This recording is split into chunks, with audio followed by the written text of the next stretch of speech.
And I love that you're talking about energy and the use of that energy. Those are great illustrations on this. So with that, with what you're talking about, do you find that businesses actually improve their performance from looking at things from that direction? Now, it is an observational type of thing.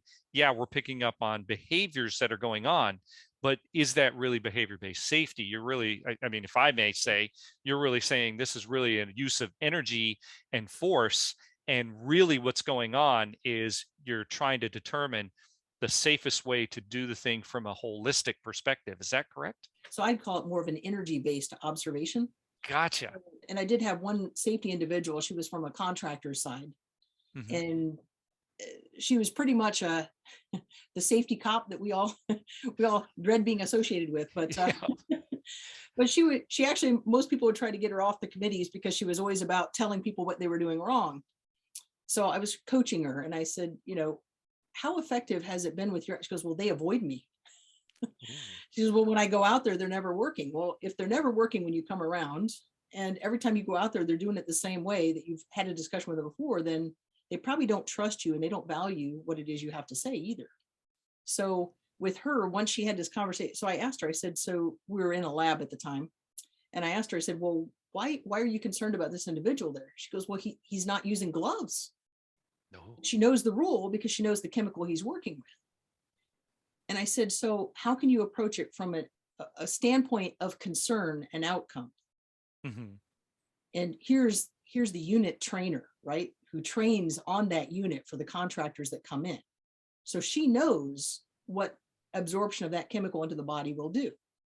Mm-hmm. So we worked around and she went over there and she asked him, she says, well, do you know what this particular chemical does? And he's talking to her from a lab perspective because in his mind, he's just dealing with a sample. It's a small amount, right? Right. But he deals with that small amount throughout the whole day. So what she talked to him about was, what happens long-term on absorption and the fact that he actually probably is more exposed to that than the people that are out in the field because they have their gear on all the time. Mm. So then it was interesting because as she's having this conversation over there for the first time from a care perspective, I went over and talked to the supervisor and I said, no, I don't want him to get in trouble. I said, but I want to know what happens as a result of this. Don't ask him about the gloves and don't ask him about this, just observe and ask him what she had to say. So we left, and before I even made it back to the training room, because we had taken a tour around the plant, he was waiting for me. And he said, mm-hmm. Ann, we were over there and, I asked him what she had to say. Oh, she was just talking to me about the unit and where she was working around there. He said, but when I walked back by, he had his gloves on. So behaviors change once they recognize the hazard and understand the reason behind why we do what we do. And if it makes sense and it's relevant and they see it, you've changed that behavior. We can't change behavior by an observation telling you to put your glasses on because, and I think about the mechanic and I was watching him from a distance and he's over there doing this, going back and forth between safety glasses and other glasses, Gosh. Yeah. And so I walk up to him and he sees me coming, right? Puts the safety glasses on.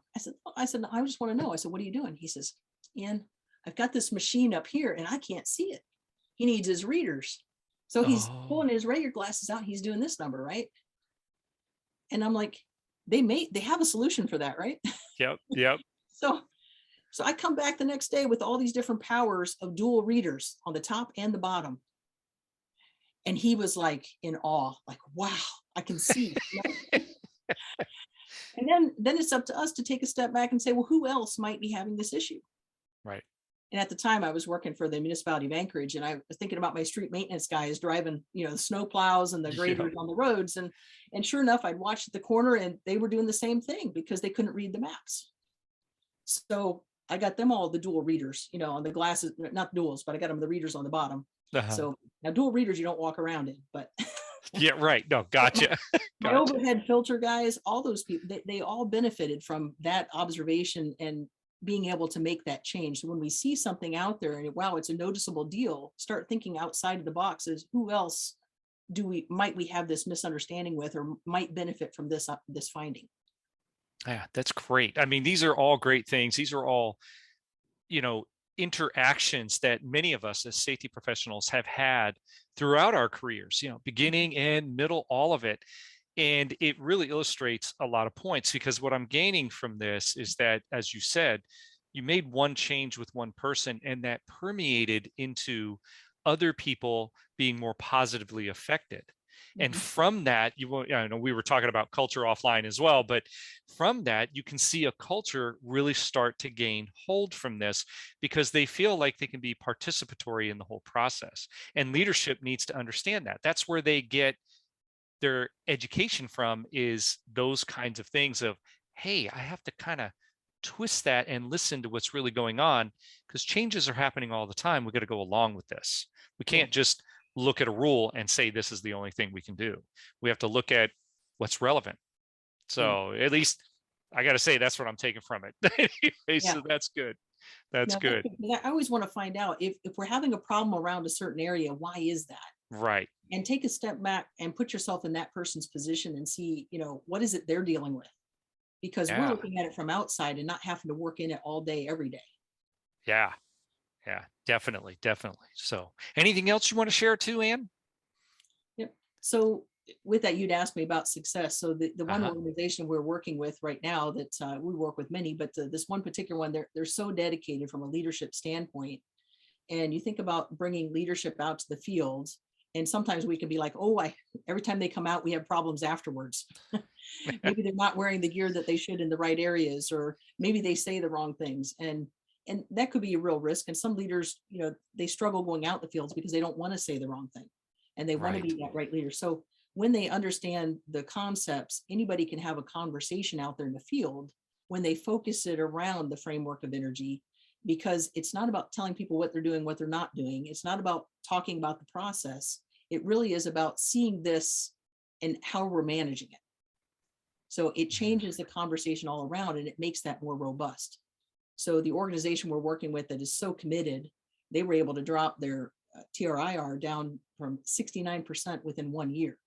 And Wow. they were already really good. So they were at a 0.71 to start with, and they dropped it to a 0.24 by the year end. And Nice. last year it was really cool because last year, by the alignment of the process across their organization, that that piece right there earned them the award for the responsible care for the United States. So Wow. that was really big. So Wow. That's great. really proud of them. Congratulations. So it's a continuous learning thing, because coaching people is not a natural thing that we all do. So teaching other people how to coach and then educating other people to develop coaches is kind of a big piece of work that we do.